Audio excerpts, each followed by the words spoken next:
India, the country with the fastest growing major economy, has so many amazing mega projects under construction right now that we would never be able to cover them all in one video. So today we decided to cover the 5 most vital and biggest mega projects that are set to completely transform the landscape of India due to their massive size and the engineering genius behind them. I'm sure you are excited to hear about these projects, so grab some popcorn, sit back and relax as we walk you through each of these projects, starting with the lowest cost projects and working our way to the highest. Welcome back to PST Mega Projects. The first mega project we're going to cover is Project Xinjiang, which will be the world's first motorable road through the glaciers. This project is being undertaken by the Indian military's Border Roads Organization, and it's one of the country's most ambitious projects. It's being built near the border with China, where India has to deploy a large number of its troops to deal with any threats presented by its main challenger in Asia.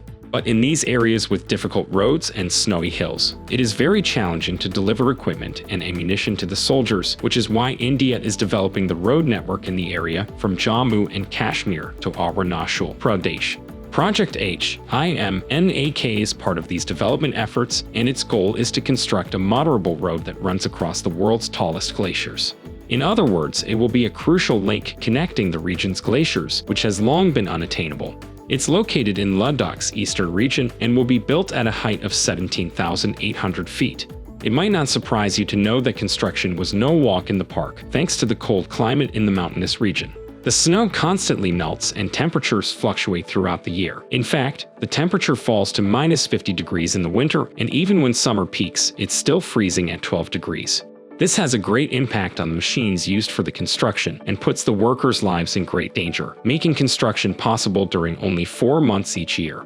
The lack of oxygen at high altitudes is also a challenge, and at every 10-minute interval, the operators have to come down after turning off the machines to take proper oxygen. In order to get the workers used to these conditions, the Indian government thoroughly trained them and kept them in the nearby Ladakh and then in Numa, which allowed their bodies to adapt to the local weather and climate. So construction is hard, but the Border Road Organization is definitely up to the challenge, as it already proved its success to the whole world when it registered its name in the Guinness World Records by building the world's highest motorable road in eastern Ladakh at an altitude of 19,300 feet. It's expected to be completed by October this year, and we don't know the exact cost for it, but we know that the Indian government increased budgetary allocation for the Border Road Organization to around $600 million for construction last year.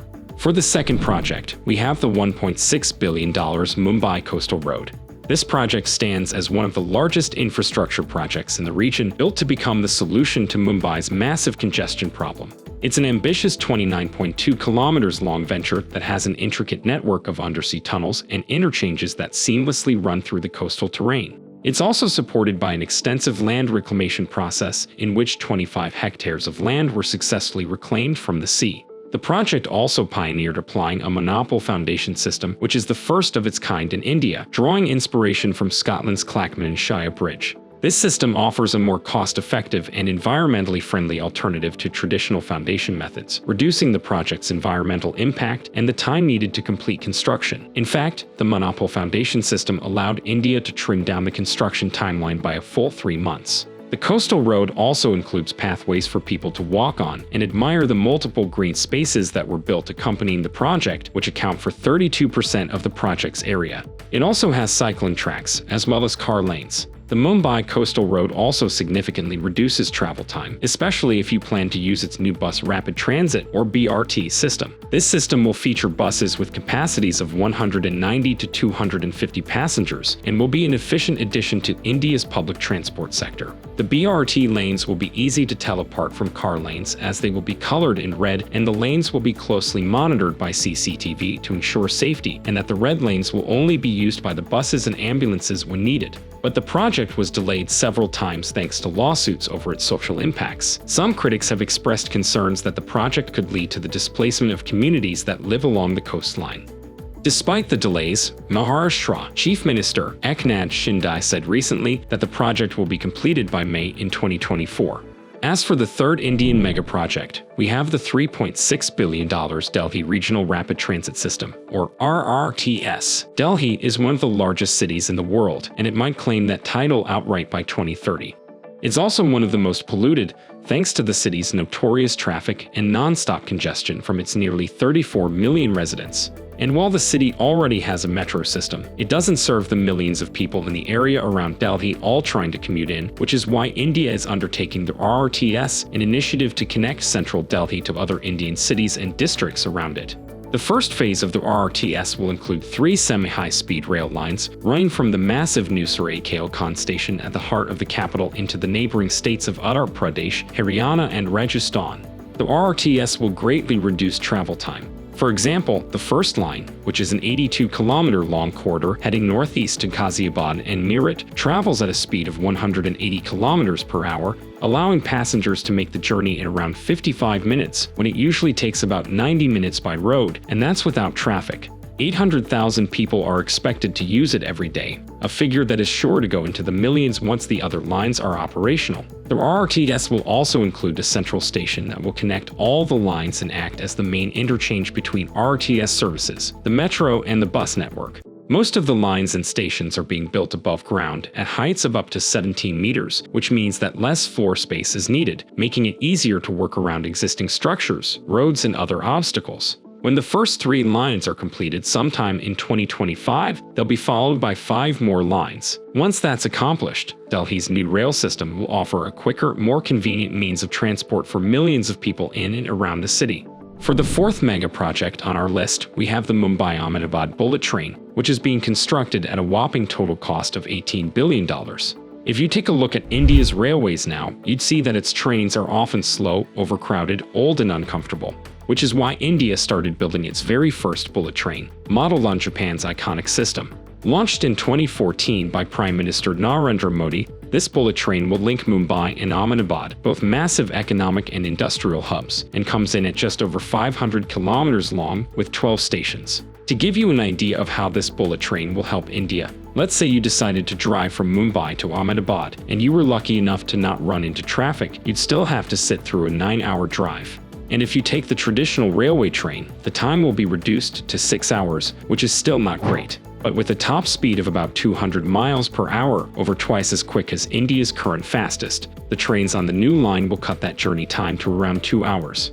About 92% of the tracks will be elevated on viaducts and bridges, meaning that the railway can be built over rivers and existing infrastructure, reducing the environmental impact and making it easier to acquire land for the railway too. As you already know, a massive mega project like this one is set to face construction challenges, and the biggest of all is posed by the Thine Creek, the only section on the entire route where a large body of water gets in the way. To overcome this, India decided to build its first undersea rail tunnel, which will be 7 kilometers long, with the whole subterranean section measuring 21 kilometers overall. It'll be a single tube but with enough space for 2 trains, and most of it will be dug by tunnel boring machines, except for one 5-kilometer stretch built using the new Austrian tunneling method. Construction on the project is over 30% complete, but it's not going to be finished until at least 2028. That's far from the original plan though, which had a 2022 completion date. This delay happened because of delays in land acquisitions, largely due to legal disputes with landowners. In addition to that, another problem for the project was a change of government in the state of Maharashtra, of which Mumbai is the capital. This led to an anti-bullet train coalition coming into power, but it was only temporary, and that government was replaced by a party that favors the bullet train. Another challenge that faces the bullet train is its massive costs. According to one estimate, the train would need 50 million people using it every year to recover its massive costs. But the Indian government could see that happening, as it plans for this bullet train to be the start of a nationwide high-speed rail network, having already carried out feasibility studies on several more potential routes linking India's other major cities. For our 5th and final project, we saved the best for last, since it's also the most expensive project on the list. It's a mega city called Dollar Smart City. You might already know GIFT City, a smart city India is developing in Gujarat.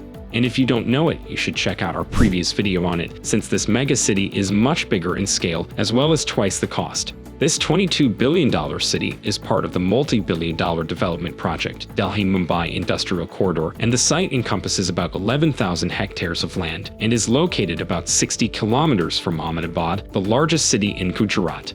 It will be 1.5 times the size of Mumbai and will have enough residential units to house over 2 million people. The plan includes 2 parts, an industrial area and an urban area, and will include an elevated pedestrian walkable area called the Gateway City area. Toli's smart city is planned to include every infrastructure aspect that makes a developed city, from high-speed railways and expressways to a new international airport. It's also planned to have factories for many important industries, including electronics and technology, aviation, and defense. Right now, construction on the first phase is ongoing, which is mainly focused on the city's infrastructure and building a central business district. As for the next phases, they'll involve developing the city's landscapes as well as moving the first 200,000 people to the city. The Smart City project is spread out over 15 years and will be completed in 6 stages. So these are 5 big Indian megaprojects under construction right now, and each of them is unique in its own way and provides certain benefits to India. Megaprojects like these 5 add a lot of value to India's construction industry and its emerging and rapidly growing economy. The Indian economy is expected to surpass both Germany and Japan and become the world's 3rd largest economy in 2027, which doesn't come as a surprise when you consider the country's massive investments in megaprojects such as this one, which contribute a lot to its economy. It's certain that many in India and outside it greatly anticipate the completion of these projects, which will set India up as one of the world's top economic superpowers. We can't help but look forward to these projects' opening days next year with anticipation, and we hope to see positive economic and social impacts from each of them in real time. That is everything for now. What do you think of these mega projects? Are they good for India? Please let us know what you think in the comments below. And if you haven't, please subscribe and leave a like for this video. Your support helps us continue our work. Thanks again for your support, and I will see you in the next one.